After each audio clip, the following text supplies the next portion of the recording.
गोजोनथाव खौरां फैदों बिटिआर दखानि बिटिआर सुक्तिनि मोनसे मोजां माने गुड निउस फैदों मा असलि मा गुड निउस सार रायजो राजानो मा फोरमायनो सानो गिबियावनो दिनै 26 जानुवारि सुबुंखान्थि सान भारत नाङैनो बे सानखौ दिनै फालिगासिनो दङ जोंबो चिरां जिल्ला बेंगिरिनि लांगोनायाव बेखौ खुंनाय जादों बे बुब्लियाव आङो गासैबो बिटिआर ओनसोलनि आइ आफा रायजो राजा आसामनि आरो भारत नाङैनो गासैबो नोगोरारिनो आंनि गाहाम हामलायनाय आं बावहरबाय आरो बे बुब्लियाव जोंनि थाखाय मोनसे गोजोनथाव खौरां जे आसामनि चिफ मिनिस्टार गिबि मन्थ्रि मानगोनां डक्टर हिमन्त बिश्व शर्माया गुवाहाटीनिफ्राय काइलिपारानिफ्राय दिनैनि बे सानावनो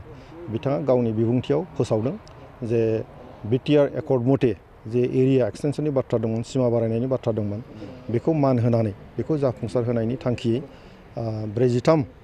गामि जे रेभिनिउ गामि आरो 17टा जे माने फरेस्ट भिलेज बेखौ गासै गहपुरसिम बेखौ सोसननायखौ दिनै बिथांमोना फोसावबाय बे जोंनि थाखाय खोब गोजोनथाव बाथ्रा जों खुसि आरो बयबो आइ आफा रायजोफ्रा रंजानांगोन आरो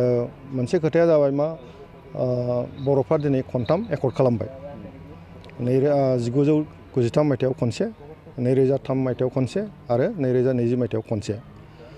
सिगांनि खननै जि मोनसे एकर्ड बेवहाय जोङो सानजाहा सिमाखौ बारायनो हायाखैमोन एबार 2020 मायथाइनि गाबोन जोंहा बोसोरथाम थांसिगोन बे बिटिआर एकर्डआ 2020 मायथाइनि बे एकर्डआव दिनै चिफ मिनिस्टारा जेरैबायदि फोसावबाय जोङो बिटिआरनि जि सिमा बेखौ जों सानजाहा बारायनो हाबाय बे जोंनि थाखाय बिराद गिदिर मोनसे देरहासारनाय आरो बयबो आइ आफा रायजोफोरखौ जों बरायनांगोन आङो बे बुब्लियावहाय भारतनि गाहाय मन्थ्रि नरेन्द्र मदि आरो भारतनि नखर मन्थ्रि अमित शाह आरो गाहायै जोंनि आसामनि गिबि मन्थ्रि डक्टर हिमन्त बिश्व शर्मा बिथांमोननो आङो जोंनि गासै आइ आफा रायजो राजाफोरनि जानानै बिटिआर ओनसोलनि आइ आफा रायजो राजाफोरनि जानानै बिथांनो साबायखर बावो बिथांनो गाहाम हामलायनाय हरो आरो बिथांमोना खोथा मथे दिनै खामानिखौ मावदों आरो जोंहा मोनसे बिसासा दंखायोमोन दिनै बे बिसासा आरोबाव गोरासिन जाबाय आरो जिखिनि मोनफा मोननै दफा दंबावो जे मावफुंनांगौ बेखौ थाबैनो मावफुंगोन होननानै जोंहा मोनसे बिसास दं खारन जोंनि मानगोनां नखर मन्थ्रिया भारतनि नखर मन्थ्रि अमित शाह बिथाङा 2024 मायथाइनि सिगां बिनि गेजेरावहाय जोंनि बड' एकर्डआव जेसेबां दफाफोर दङ बेखौ मावफुंनानै होनायनि बिथाङा खोथा होदों लासैनो दा पर्यायक्रमै जालांगासिनो दङ गतिके दिनै जि फोसावनाय जाबाय बे जोंनि बिराद गिदिर मोनसे देरहासारनाय आरो बुंनो थाङोब्ला बड' एकर्डनि गाहाय जि दफा बेयो जाबाय एरिया एक्सटेनसनानो दा दिनै जाफुंबाय आरो बाखि मोनफा मोननै जिखिनि दङ बे गासैबो जालांबाय थागोन फसंथान गायसंनांगौ दं ओमफ्राय पेरामिलिटारि होनाय बेबो लासैनो जालांगासिनो दाख्लै 10 जानुवारि खालि हम मिनिस्ट्रिनि दैदेननायावहाय भारत सरकारनि हम मिनिस्ट्रिनि दैदेननायावहाय जोङो नर्थ ब्लकआव मोनसे एकर्ड इमप्लिमेन्टेसन सायाव मोनसे मिटिं जाखांबाय बेवहाय दुलाराय बर' फरायसा आफादबो थादों बिटिआर सरकारबो थादों आंबो दङमोन बेवहाय A to Z बे इमप्लिमेन्टेसन सायाव डिसकासन खालामनाय जादों सावरायलायनाय जादों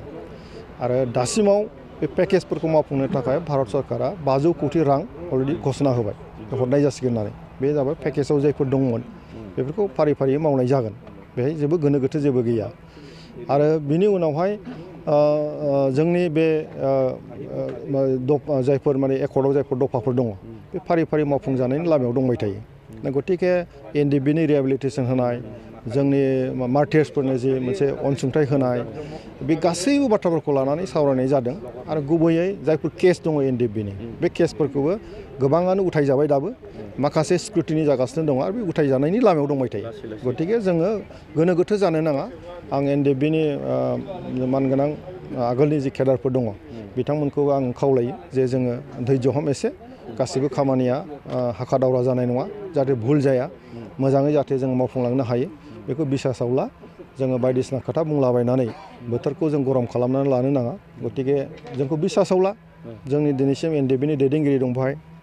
जोङो बिटिआरनि दैदेनगिरिफोर दं बेवहाय